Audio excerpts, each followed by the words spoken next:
நீ ஒருத்தன் தான் குறைன்னு நினைச்சேன். நீயும் வந்துட்டியா? போலீஸ் கூட்டிட்டு வந்து அரெஸ்ட்னு சொல்லிட்டு இருக்க. மித்ரா அப்படின்னு தப்பு செஞ்சாரு? முதல் மனைவி உயிரோட இருக்கும்போது மித்ரா உங்களை ரெண்டாவது கல்யாணம் பண்ணிக்கிறது தப்பு. என் மனைவி உயிரோட இருக்கான்னு உனக்கு யார் சொன்னது? கண்ணு முன்னாடி தப்பு தெரியும் போது இன்னொரு சாட்சி எதுக்கு? அவ என் மனைவி கிடையாது.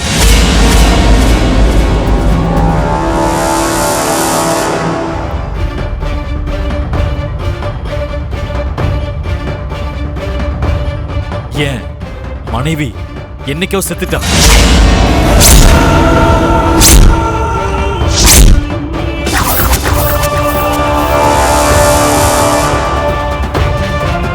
இல்ல மித்ரா, இல்ல. இவதாண்ட லக்ஷ்மி.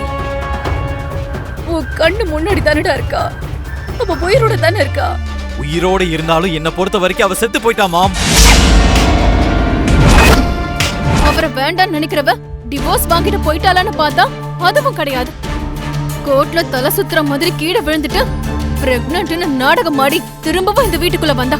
மித்ரா வேணுங்கிறதுக்காக ஒண்ணு லக்ஷ்மி அந்த காரியத்தை செய்யல.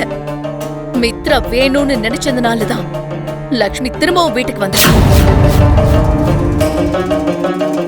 அப்பயாவது அவ என் கூட சேர்ந்து வாழ்ந்தாளாமா?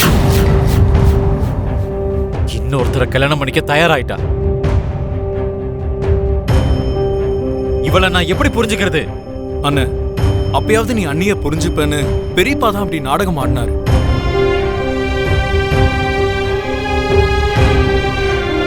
ஆமா மாமா, அக்கா மேல உங்களுக்கு இருக்க பாசம் வெளியே வரணும்ன்றதுக்காக மாமா தான் இந்த காரியத்தை பண்ணாரு.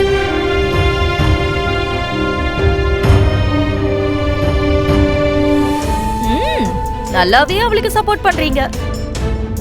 இந்த ஒரு டிராமா மட்டும்தானா? நீங்க எல்லாரும் நிறைய டிராமா பண்ணிருக்கீங்க.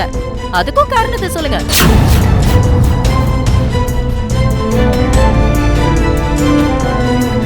நம்மளோட எதிரியான பிரவீன் மிட்டலோட கூட்டு சேர்ந்து நம்ம ஷேர்ஸ் எல்லாத்தையும் வித்து அந்த பிரவீன் மிட்டலுக்கே கொடுத்துட்டா. லட்சுமி இதை செஞ்சது உங்க அம்மாக்காக தான்டா. இது உனக்கு எப்படி புரிய வைக்கிறது? நீ என்ன ஆயிட்டியோன்னு நினைச்சு மொத்த குடும்பமும் சஃபர் ஆயிட்டு இருந்தது தெரியுமா? உன்னை நினைச்சு நினைச்சு எனக்கு பைத்தியமே பிடிச்சிருச்சு. நான் குடிகாரன் ஆயிட்டேன். இதெல்லாம் அவளுக்கு எப்படி தெரியும் மித்ரா? நீ என்ன ஆனாலும் பரவாயில்லன்னு நினைச்சிட்டு அவளோட சந்தோஷத்தை தேடி போயிட்டா. அப்புறம் இந்த அர்ஜுனை மீட் பண்ணி இவங்க வீட்டுல தங்கிட்டா.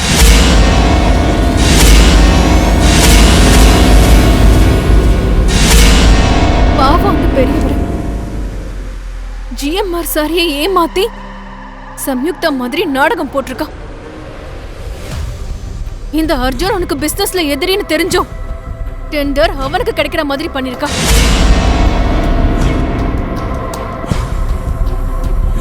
அர்ஜுனுக்கும் இவளுக்கும் அந்த அளவுக்கு என்ன அண்டர்ஸ்டாண்டிங் இருக்குன்னே புரியல. ரெண்டு பேர் மத்தியிலும் எந்த சம்பந்தமும் இல்லனா அவ அந்த வீட்டுல எதுக்கு இருக்க போறா? தப்பா ஏதாவது பேசணும்னா செருப்பு கைட்டு அடிப்பேன். எங்கேயோ இருந்த என் அக்காவை கூட்டிட்டு வந்து ஜாதகன்ற பேர்ல கல்யாணத்தை பண்ணி வச்சு அவங்க வாழ்க்கையோட நீங்க விளையாடி இருக்கீங்க.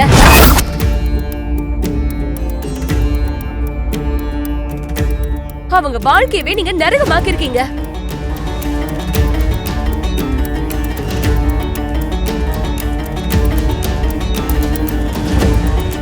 எந்த நிமிஷம் மாமாவோட கல்யாணம் ஆச்சோ அந்த நிமிஷத்துல இருந்து என் அக்கா அழுதுகிட்டே தான் இருக்காங்க. இன்னும் எவ்வளவு நாள் தான் ஆள வைப்பீங்க? இன்னும் எத்தனை நாள் தான் சித்திரவதை பண்ணுவீங்க? ஜானு,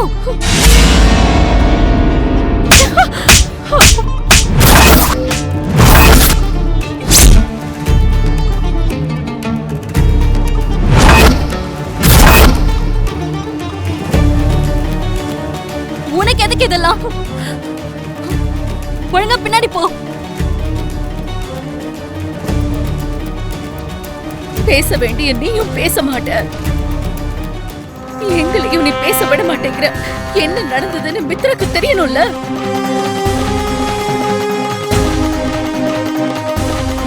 ஒண்ணு நீயாவது சொல்லணும், இல்ல நாங்களாவது சொல்லணும்ல. யாரும் எதுவும் சொல்ல வேண்டிய அவசியம் இல்ல மாம். அவ செஞ்ச காயம் என் மனசுக்கு தெரியும். அந்த காயம் எப்பவுமே மாறாது. லக்ஷ்மி எதுக்காக அப்படி செஞ்சான்னு ஒரு தடவை நீ கேளு மித்ரா. தப்பு செஞ்ச ஒவ்வொருத்தங்களும் தான் செஞ்சது தப்பு இல்லைன்னு சொல்லி காரணத்தை சொல்லுவாங்க. அதை நான் கேட்கறதுக்கு விரும்பல.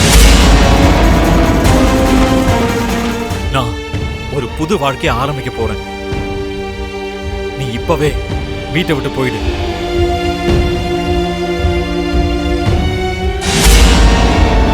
மித்ரா, அவ எங்கடா போவா? அவ உன்னோட மனைவிடா.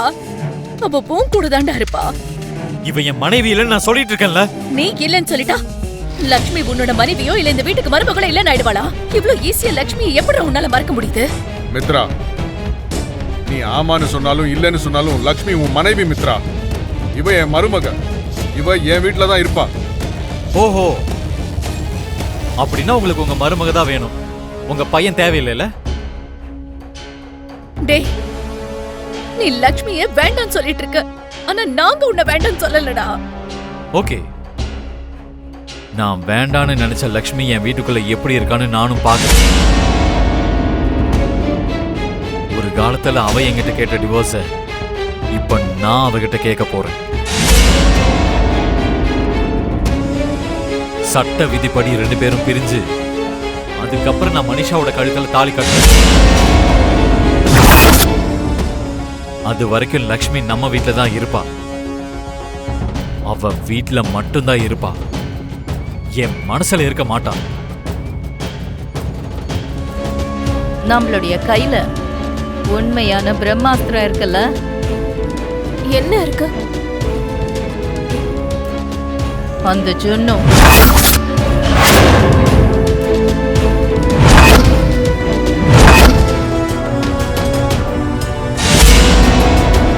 அவன் மித்ராவுக்கும் லக்ஷ்மிக்கும் பிறந்தவன்.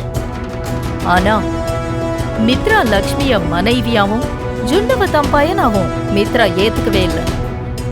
இத நம்ம ஆயுதமா பயன்படுத்தலாம். நீங்க என்ன சொல்றீங்கன்னு எனக்கு ஒன்னும் புரியல ஆண்டி. அந்த ஜுன்னு மித்ராவுடைய பையன் கிடையாதுன்னு, அர்ஜுனுக்கும் லக்ஷ்மிக்கும் பிறந்த பையன்னு ப்ரூவ் பண்ணிடலாம். என்ன பேசுறீங்க ஆண்டி? லக்ஷ்மி நெருப்பு. அவ அந்த மாதிரி தப்ப செய்ய மாட்டா. அதுவும் இல்லாம அன்னைக்கு லக்ஷ்மிக்கு பிறந்தது ட்வின்ஸ்ன்ற விஷயத்த அந்த நர்ஸ் நம்ம கிட்ட சொல்லிட்டாங்க. நீ எல்லாம் ஒரு வில்லியாடி. எந்த வில்லியாவது ஹீரோயினை பத்தி பாசிட்டிவா பேசுவாளா? லக்ஷ்மி தப்பு செய்ய மாட்டான்னு எனக்கும் தெரியும். ஆனா அவ தப்பு செஞ்சான்னு சொல்லி ஜுன்னு மித்ராவோட பையன் கிடையாதுன்னு நம்ம நிரூபிச்சிட்டோம்னா